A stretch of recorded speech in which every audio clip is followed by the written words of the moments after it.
I'm Kyle Odermatt, the visual effects supervisor on Moana. And I'm Hank Driscoll, the technical supervisor on Moana. I'm Adolf Lusinski. I was the director of cinematography lighting on Moana.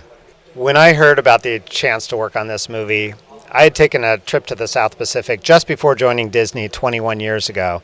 I still have those vivid pictures in my mind of what a special experience that was. And I knew that we were going to be lucky enough to create such beautiful environments that were going to capture that very thing that is stuck in my brain forever. And that's what we were trying to do for audiences, really transport them there to the beauty of the and the specialness of that part of the world. For me, what hit me was I gave a talk at D23. This is about 18 months before we were done with the movie. And it was a talk about Big Hero 6, the previous film we had worked on. And after that, I was in the booth, and I had a couple come up to talk to me from Hawaii. And what the movies we make mean a lot to people. They mean a lot to us, but it's really fun to deliver that and to put it out in the world and see people's reactions and have people come and tell you how much the movie meant to them and touched them.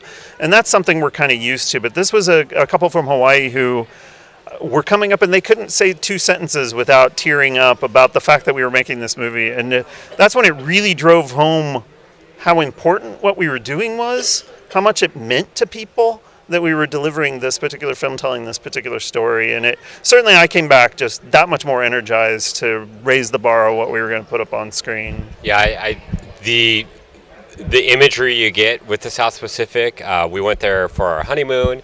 And it's just an amazing place. So it's a very attractive from a visual standpoint. For me, though, going on the research trips and meeting the people and actually putting people to the imagery was actually the most rewarding part of the whole process and learning about all the islands. One of our developers had a really great idea when it came to depicting the water for this movie.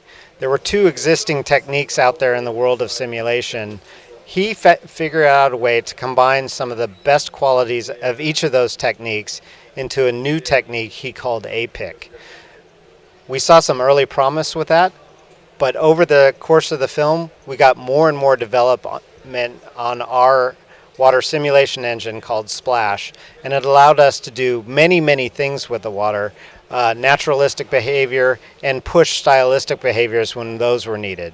So the development of Splash for us was very critical to our success in being able to represent all the different types of water on Moana. What we do, water is a great example of physical simulation in general, and you see that with the water, you see that with fire and the volumetric smoke, and you see it with hair and clothing, where the foundation is a physical simulation. But like everything else about our movies, we caricature them, we design them, and so building a great physical simulation, we definitely raised the bar of what we were capable of simulating, but then there was a ton of energy and developers and technical directors and artists in every department crafting a whole process for controlling and managing that, because at the end of the day, we're not aiming for a perfectly realized physical simulation. We're aiming for these beautiful moments of art, and so they want to be able to control and nuance and decide when to break the rules, when it isn't exactly physically correct, and then dial that in to hit the artistic bar they're aiming for. So there was a lot of work in that. Yeah, from a color standpoint, water is something that everybody's really familiar with. They might not be able to intellectualize, why it looks the way it does, but they sure can tell when it doesn't look right. And so we put a lot of emphasis on understanding how the color of water works. We worked with color scientists to establish rules in our code that helped arrive at. We still would artistically push it and caricature that color.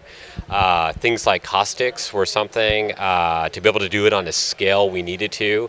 On this movie, we developed new technology within our current render to do that as well, to give it that jewel-like quality that water has.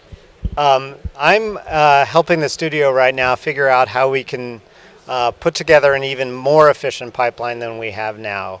We're always looking at our tool sets and seeing in the best way that we can combine modern ideas, the latest and greatest of technology, to be able to work even faster and produce even more stunning imagery. So I'm spending a few years in the upcoming time before I roll back onto a movie to be looking at the pipeline and how we can improve it. So yeah, the three of us are aiming at a future film that hasn't been announced, so we don't get to say, because we've only announced publicly our next three, and we're aimed past that. Right now, I'm helping out we have an internal shorts program, which is really fun. Give people new opportunities, give them what we call reach moments, the ability to grow and challenge themselves and try new things. So I'm helping kind of shepherd some of that and help them with technical questions and things like that as those stories are all evolving. Yeah, like Hank said, we talk about collaboration at the studio. For me, Disney is about the people, so I really look forward to working with these guys on a future project, which is up and coming. But until that time, I'm helping the studio look at ways to be even more efficient, do bigger and even bigger things than we did on Moana. Every movie, we're looking to kind of raise the bar, and we're putting a lot of effort and energy toward that.